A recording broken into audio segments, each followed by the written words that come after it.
ज्ञान ज्ञान गुण सागर जय कपीस तिहु लोक उजागर जय। भवन में लौटे मारुति अंजना के बनाए नए वस्त्र देखते हैं और मान लेते हैं कि वो उनके लिए हैं। अंजना और केसरी मारुति से ठिठोली करते हैं। नए वस्त्र स्वयं के लिए नहीं है, ये समझकर मारुति उदास हो जाते हैं। तभी माता अंजना कहती है कि नए वस्त्र उनके अति प्रिय अर्थात मारुति के लिए ही हैं। मारुति प्रसन्न होकर वस्त्र लेकर चले जाते हैं और दर्पण में स्वयं को नए वस्त्रों में देखने लगते हैं। भवन के उपवन में क्रीड़ा कर रहे मारुति वाली को स्नेह से लिपट जाते हैं तो वाली व्यग्र होकर उन्हें दूर कर देता है। अंजना और केसरी मारुति के साथ सेब का भवन बनाने की प्रतियोगिता करते हैं।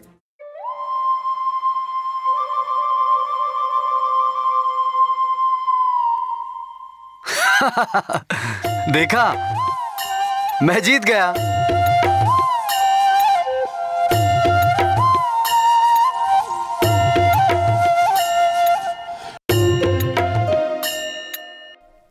देखा, मैंने कहा था ना कि मैं ही जीतूंगा।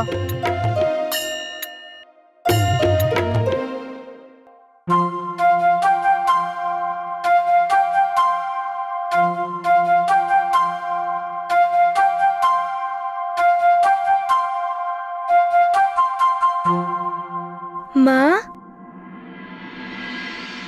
जीत तो आपकी हुई नहीं, फिर भी आप इतनी प्रसन्न क्यों हो रही हो? वो इसलिए पुत्र, क्योंकि मेरे लिए प्रतियोगिता का उद्देश्य मात्र प्रतियोगिता जीतना नहीं था। तो फिर?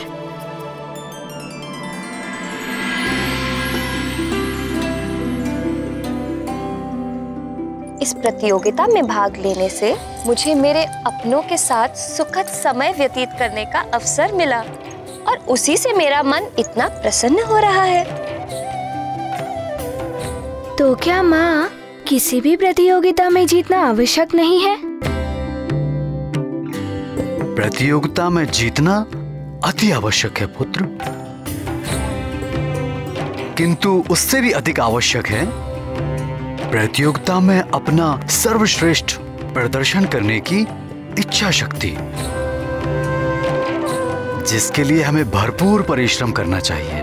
और फिर यदि प्रतियोगिता में जीत गए तो अति उत्तम, किंतु यदि किसी कारणवश हार का सामना करना पड़ जाए तो हौसला नहीं खोना चाहिए।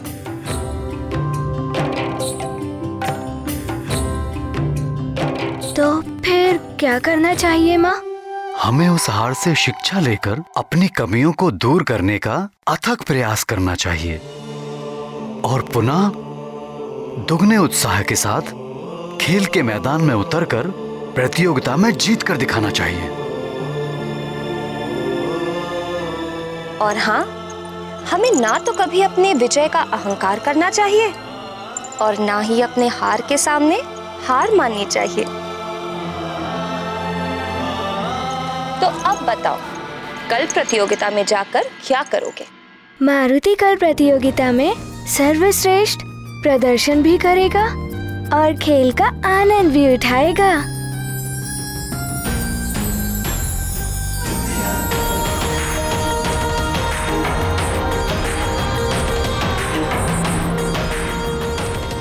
हे प्रभु, मेरे परिवार की प्रसन्नता को कभी किसी की कुदृष्टि न लगे। कब सुबह होगी और कब वो महानतम केसरी पुत्र को यहाँ मेरे पास लेकर आएगा?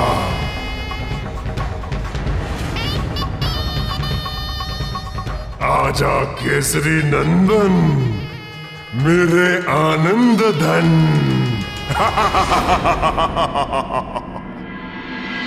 ओम भूर्भुवस्सुः तत्सवितुर्वरेण्यं भर्गो देवस्य धीमहि धियो यो न प्रचोदयात्।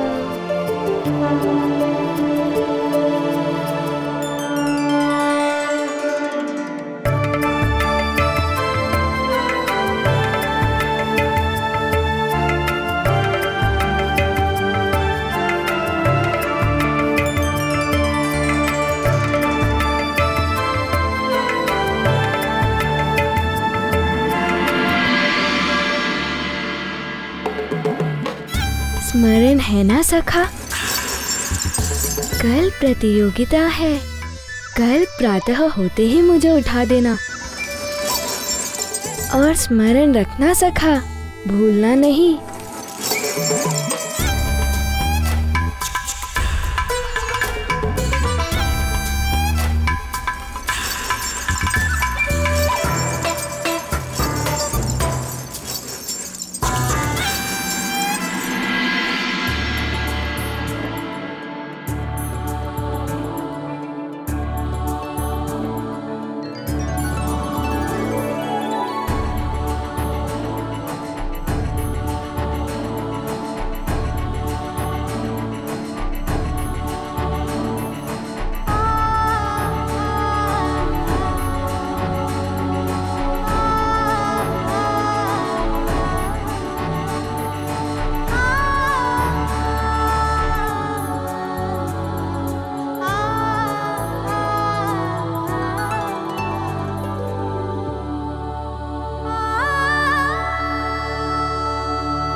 मेरा प्रिय पुत्र जागते हुए अपनी नटखट बातों और चेष्टाओं से मेरा मन मोहता रहता है।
और अब निद्रा देवी की गोद में विश्राम करते हुए भी कैसे अपनी मोहिनी मुस्कान से मेरे हृदय के शांत सागर में हलचल पैदा कर रहा है।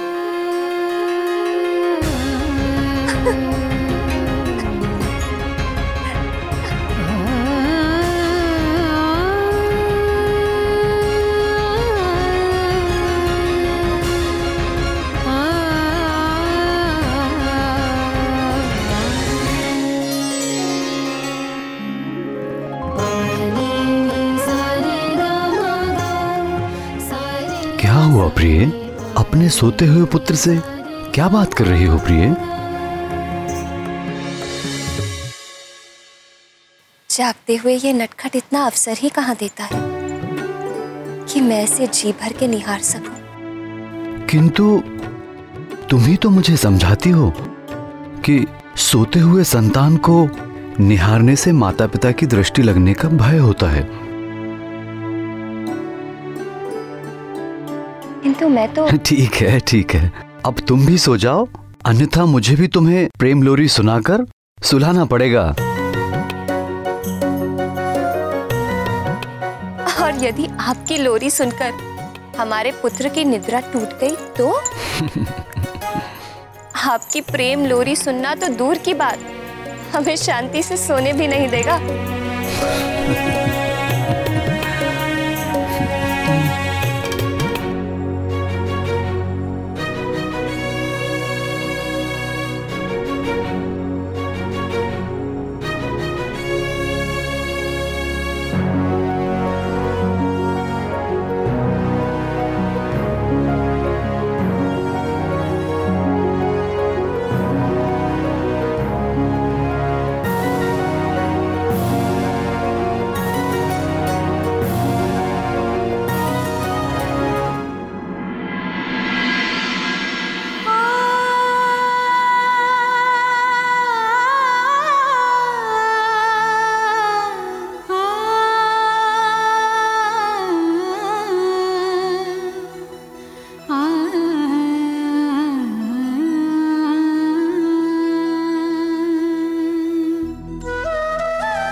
प्रिय,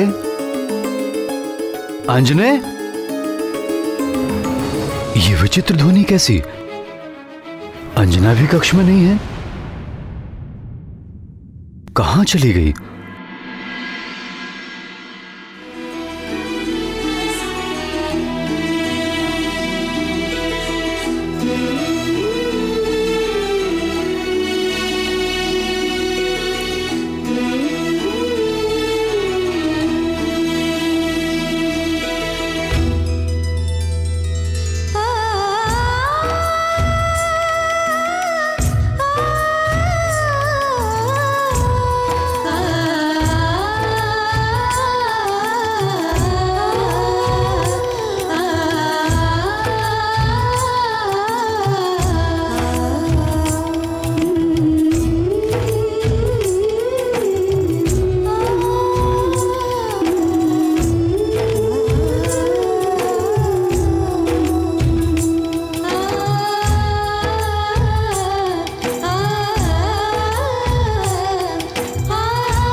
प्रिय,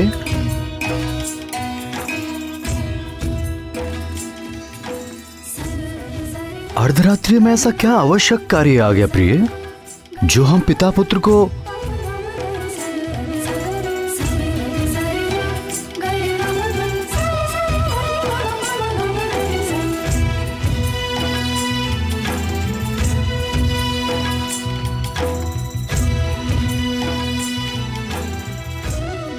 ये क्या लिखा है प्रिय?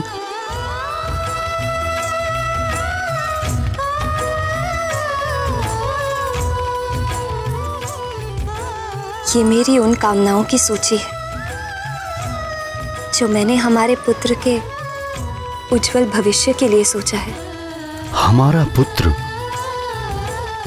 जो भगवान शिव की कृपा से हमें प्राप्त हुआ है, मारुति के अद्भुत चमत्कारों के हमारे साथ समस्त सुमेरुवासी भी साक्षी हैं। उसके उज्जवल भविष्य पर तुम्हें संदेह है प्रिय? नहीं आर्यपुत्र, मुझे अपने पुत्र की क्षमताओं पर कोई संदेह नहीं।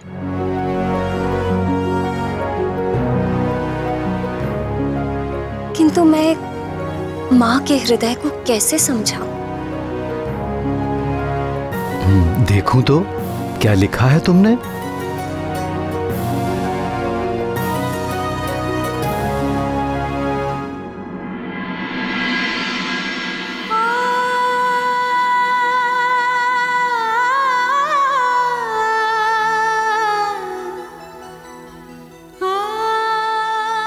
मारुति को अतिशीघ्र अन्नप्राशन कराना और उसे उसका प्रिय फल सेब अवश्य खिलाना।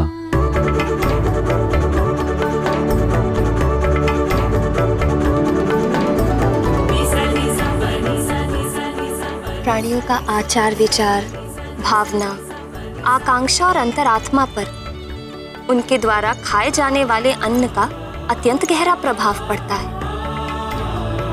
इसीलिए संपूर्ण विधि विधान से अन्नप्राशन संस्कार कराने से हमारे पुत्र के मुख में जाने वाला अन्न का प्रत्येक दाना परिश्रम से अर्जित और प्रेम पूर्वक पकाया होगा। साथ ही ईश्वर का आशीर्वाद भी परिपूर्ण होगा। मारुति के लिए तुम्हारी कामनाएं प्रशंसा योग्य हैं, किंतु ये उसके बीच में सेब कहां से आ गया? क्या आपको स्मरण नहीं आर्यपुत्र?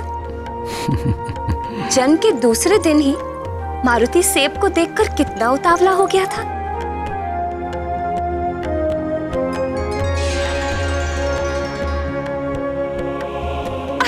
नहीं नहीं नहीं, अभी नहीं। सत्य कहा प्रिय, किंतु मैं जब मारुति को जब उसका प्रिय फल सेब खाने के लिए रोकता हूं ना, तो मेरा हृदय भी दुखता है।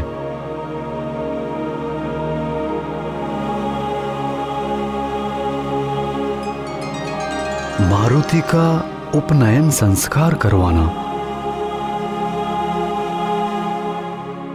हाँ, शास्त्रों में विदित है, शिशु का पहला जन्म मां के गर्भ से होता है और दूसरा जन्म यज्ञोपवीत धारण करने के पश्चात। मां के गर्भ से जन्म लेने के उपरांत पूर्व जन्मों के संस्कारों का प्रभाव शेष रहता है। यज्ञोपवीत संस्कार शिशु के अच्छे संस्कारों के प्रभाव को स्थायी करने में सहायता करता है और ये संतान के लिए अत्यंत शुभ होता है। यज्ञोपवीत संस्कार के उपरांत ही संतान शिक्षा ग्रहण करने के योग्य बनती है।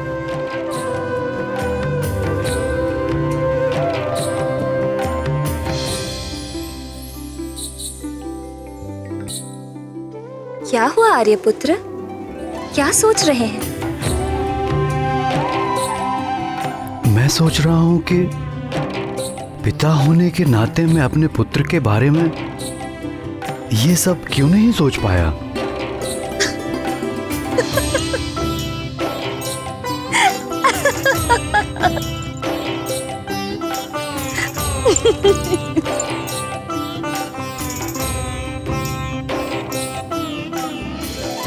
मारुति को शिक्षा ग्रहण करने के लिए सर्वोत्तम गुरु के पास भेजना। फिर तो निश्चित ही तुमने सर्वोत्तम गुरु का चयन कर लिया होगा। कौन है वो गुरु? जो प्रत्यक्ष देव है, जो सर्वव्यापी है, जिनके प्रकाश के बिना जीवन चक्र रुक जाता है, प्राणियों को मोक्ष देने वाले स्वयं भगवान सूर्य। उनसे उत्तम गुरु हमारे पुत्र के लिए और कौन हो सकता है? अति सुंदर प्रिय। इसी कारण भगवान शिव ने अपने अंश को तुम्हारे गर्भ में प्रकट किया। मुझे तुम पर गर्व है प्रिय। मैं इतनी भी प्रशंसा के योग्य नहीं हूँ आर्यपुत्र। भोले शंकर ने यदि मुझे मारुति की माँ होने का सौभाग्य दिया है, तो आपको भी तो मारुति के पिता होने का अधिकार दिया है। सो तो है।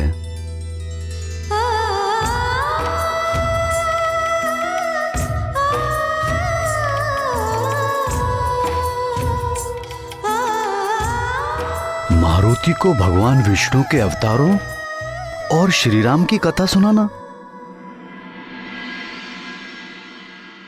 ताकि बाल्यावस्था से ही मारुति की ईश्वर भक्ति के प्रति रुचि जागे। भगवान विष्णु की कथा तो ठीक है, परंतु श्री राम की कथा?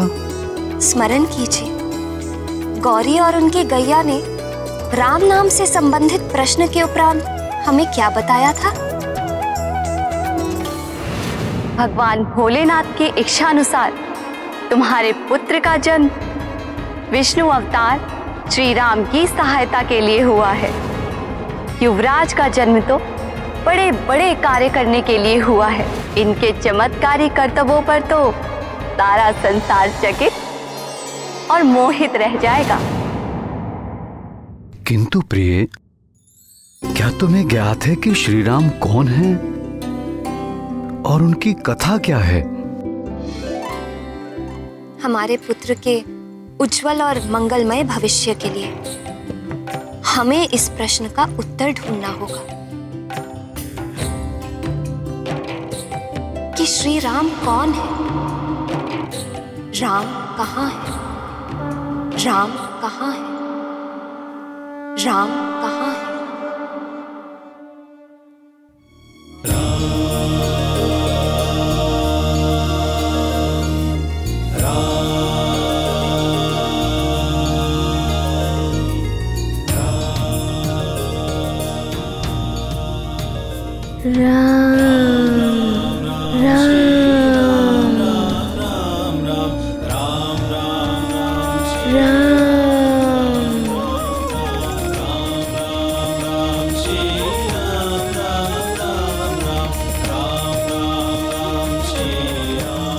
माँ, पिताश्री, हमारे पुत्र के लिए तुम्हारी 5वीं कामना क्या है प्रिय?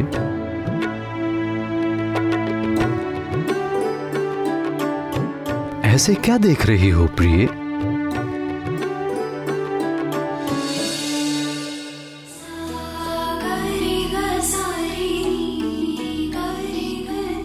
मेरी 5वीं कामना ये है आर्यपुत्र कि जैसे आपने मुझे अपनी अर्धांगिनी स्वीकार कर मुझे मारुति की मां बनने का सौभाग्य प्रदान किया, अपना पितृ ऋण चुकाया है, ठीक वैसे ही पुत्र मारुति भी सही समय आने पर विवाह बंधन में बंधकर अपना पितृ ऋण चुकाए और हमारी वंश बेल को आगे बढ़ाए।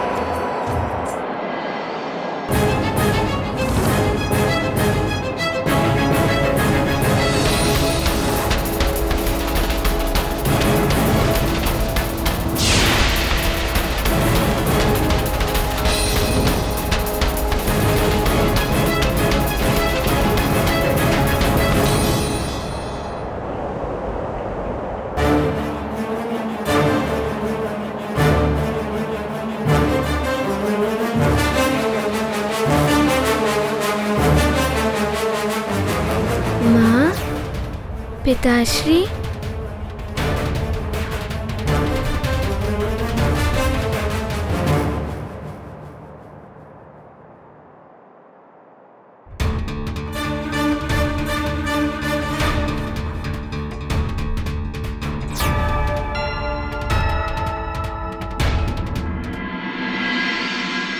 मारुति ने आपको हर स्थान पर ढूंढा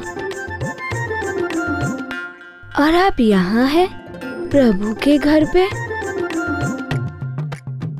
अभी प्रभु के विश्राम का समय है। आपकी वार्तालाप से प्रभु के नींद में विघ्न पड़ रहा होगा।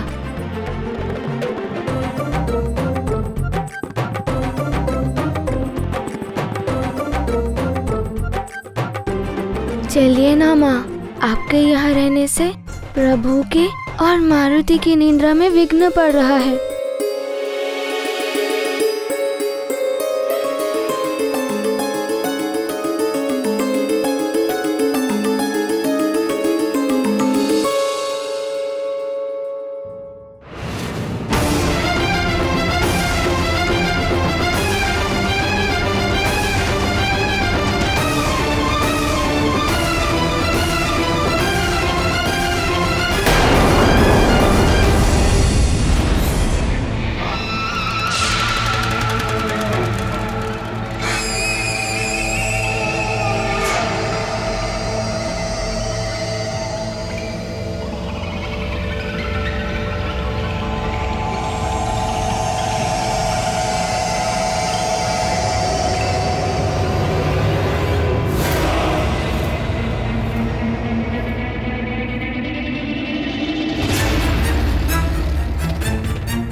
ये क्या हो रहा है मुझे?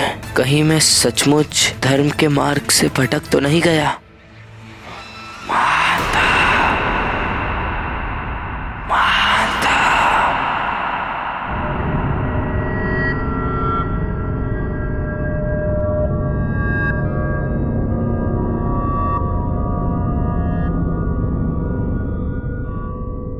महानतम वाली को धर्म सद्मार्ग सत्य जैसे दुर्बल विचार शोभा नहीं देते।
धर्म प्राणी को भयभीत करने का माध्यम है।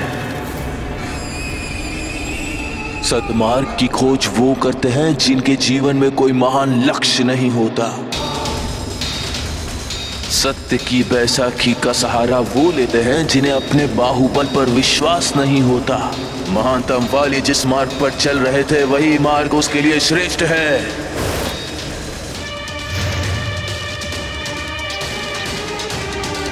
किंतु यदि सचमुच उस मरकट का जन्म भोलेनाथ की कृपा से किसी विशेष उद्देश्य की पूर्ति के लिए हुआ है तो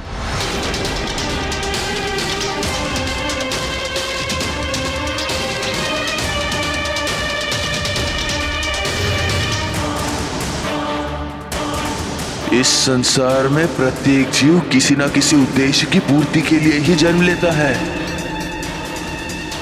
तुम्हारे जीवन का भी एक उद्देश्य है।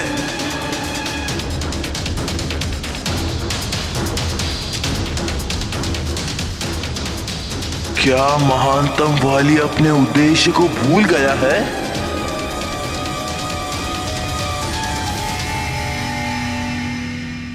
स्मरण करो।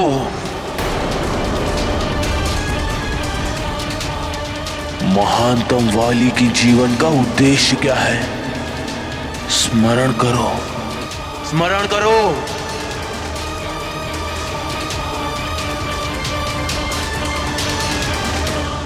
इस समग्र विश्व का कोई भी योद्धा मेरी टक्कर का नहीं है, और हाँ, ये मेरी चुनौती है।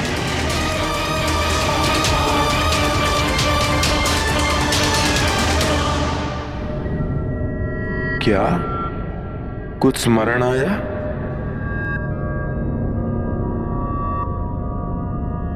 सर्वश्रेष्ठ योद्धा वाली, महानतम योद्धा वाली, कभी किसी से पराजित ना होने वाला वाली।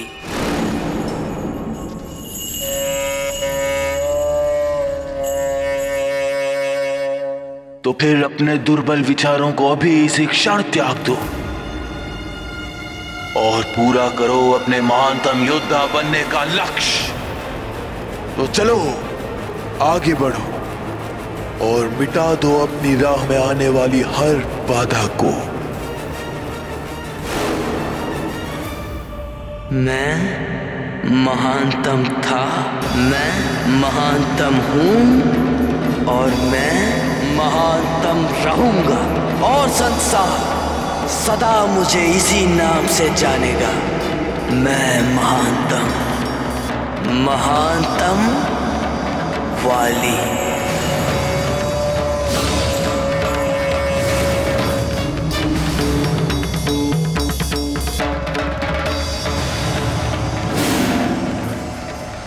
वाली देवराज इंद्र का अंशावतार होकर भी इतना बड़ा दुष्ट कैसे हो गया? पर किष्किंधा नरेश ऋक्षराज से वाली और सुग्रीव का क्या संबंध है? और वे दोनों भाई कैसे हुए?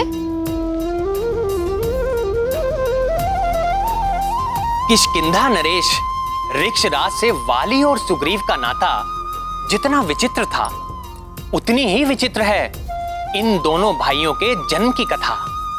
वस्तुतः ऋक्षराज ब्रह्मदेव के मानस पुत्रों में से एक है। विवाह के कई वर्ष व्यतीत होने के पश्चात भी जब ऋक्षराज और उनकी पत्नी बिरजा को संतान सुख की प्राप्ति नहीं हुई, तब शोक से भरे ऋक्षराज को ब्रह्मदेव ने अपने द्वारा प्राप्त एक अद्भुत झील के विषय में बताते हुए कहा कि हिमालय के उत्तर में मेरे द्वारा वरदान प्राप्त एक अद्भुत झील है। उस झील की विशेषता यह है कि उसमें अपना प्रतिबिंब देखकर जो भी इच्छा की जाए तो अवश्य वो इच्छा तत्क्षण पूरी हो जाती है, किंतु स्मरण रहे भूलकर भी उस झील के जल का स्पर्श नहीं करें। मुझे भी सूर्य देव और इंद्रदेव जैसे प्रतापी पुत्रों की प्राप्ति हो।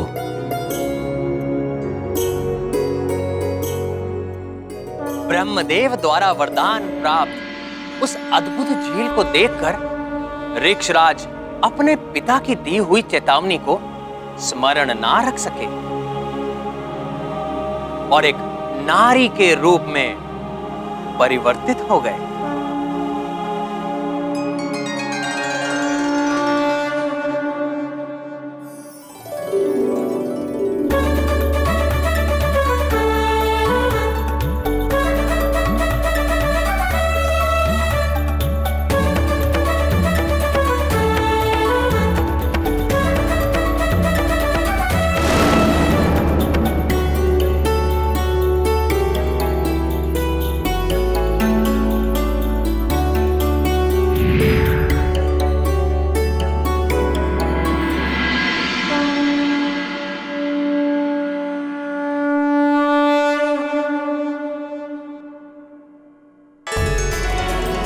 मैं इंद्रदेव, झील को मिले वरदानवश मैं तुम्हारी इच्छा पूरी करने आया हूँ ऋक्षराज। प्रभु, क्या मुझे आजीवन इसी नारी के रूप में रहना होगा? ऋक्षराज, तुम और मैं तो निमित्त मात्र हैं। यह एक दैवी लीला है, परंतु इसका समाधान भी है। चिंतित मत हो। अपनी इच्छा पूर्ति के पश्चात पूर्णमासी के दिन इस झील के जल को पुनः छूने से तुम्हें अपने वास्तविक रूप की प्राप्ति हो जाएगी। अब तुम अपना हाथ आगे बढ़ाओ।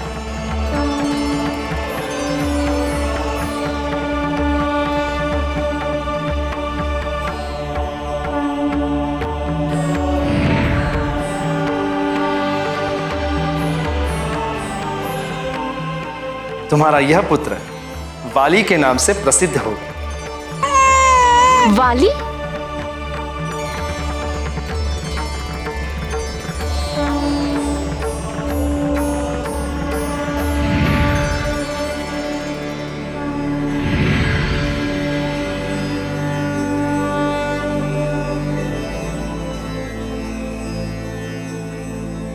अभी तो तुम्हारी अर्ध इच्छा ही पूरी हुई। मैं सूर्यदेव तुम्हारी इच्छा पूर्ति हेतु प्रस्तुत हूँ। झील में देखकर तुमने मेरे जैसा तेजस्वी पुत्र पाने की कामना की थी। अपने हाथ आगे बढ़ाओ।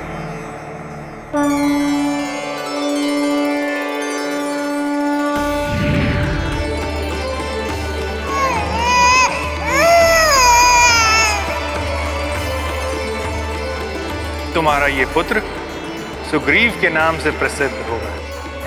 सुग्रीव?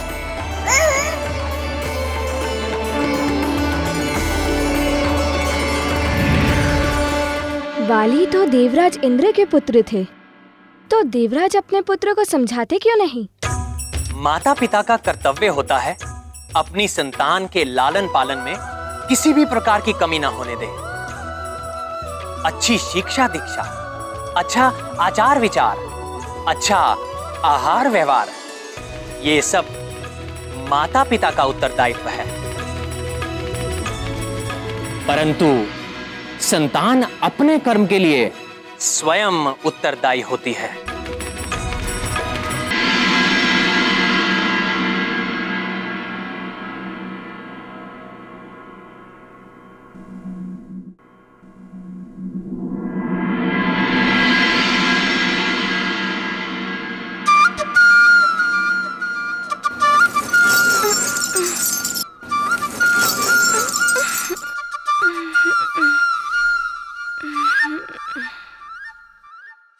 आज तो प्रतियोगिता है। कराग्रे वस्ते लक्ष्मी, कर मध्ये सरस्वती, कर मूले स्थितो महागौरी, प्रभाते कर दर्शनम्।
अब आएगा आनंद। अब देखना मारुति क्या करता है।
गई सारी तैयारी। अब लगाऊंगा उपटन, बहुत आनंद आएगा।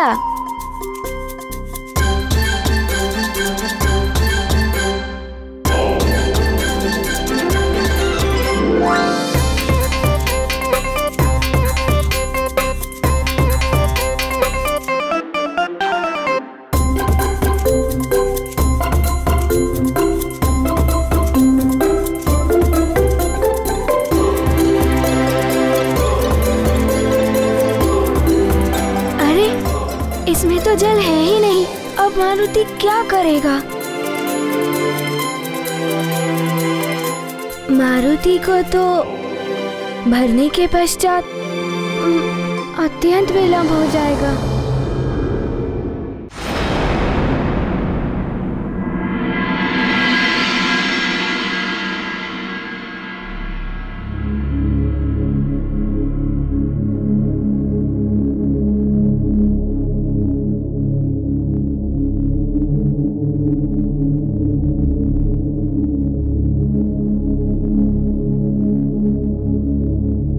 पुत्र मारुति प्रातः उठते कहाँ चला गया?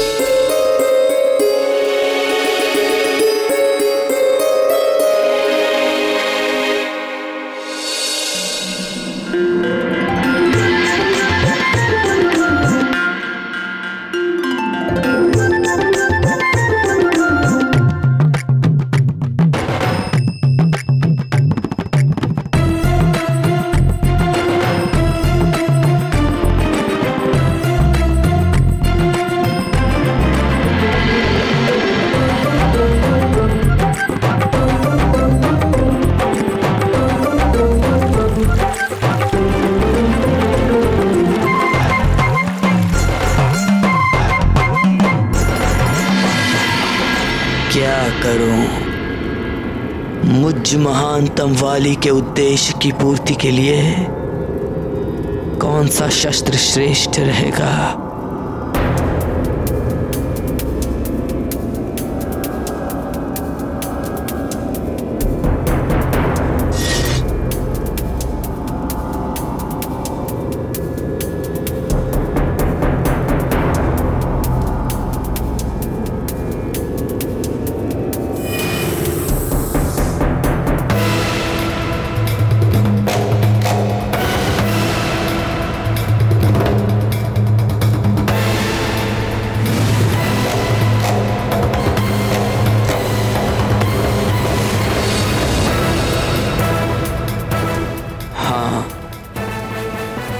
मेरी ये श्रेष्ठ गदा ही सही रहेगी।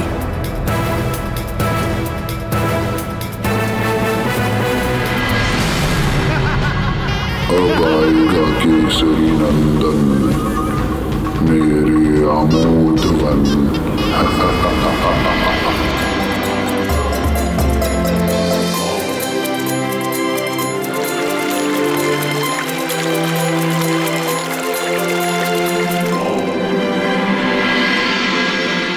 भवन में लौटे मारुति अंजना के बनाए नए वस्त्र देखते हैं और मान लेते हैं कि वो उनके लिए हैं। अंजना और केसरी मारुति से ठिठोली करते हैं। नए वस्त्र स्वयं के लिए नहीं है, ये समझकर मारुति उदास हो जाते हैं। तभी माता अंजना कहती है कि नए वस्त्र उनके अति प्रिय अर्थात मारुति के लिए ही हैं। मारुति प्रसन्न होकर वस्त्र लेकर चले जाते हैं और दर्पण में स्वयं को नए वस्त्रों में देखने लगते हैं। भवन के उपवन में क्रीड़ा कर रहे मारुति वाली को स्नेह से लिपट जाते हैं तो वाली व्यग्र होकर उन्हें दूर कर देता है। अंजना और केसरी मारुति के साथ सेब का भवन बनाने की प्रतियोगिता करते हैं।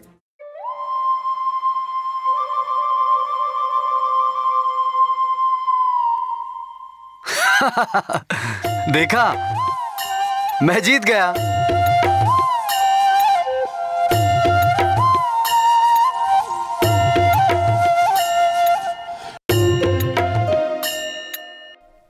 देखा, मैंने कहा था ना कि मैं ही जीतूंगा।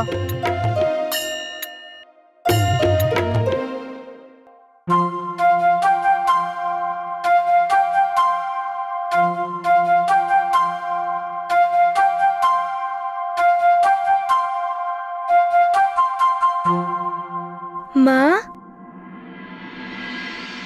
जीत तो आपकी हुई नहीं, फिर भी आप इतनी प्रसन्न क्यों हो रही हो?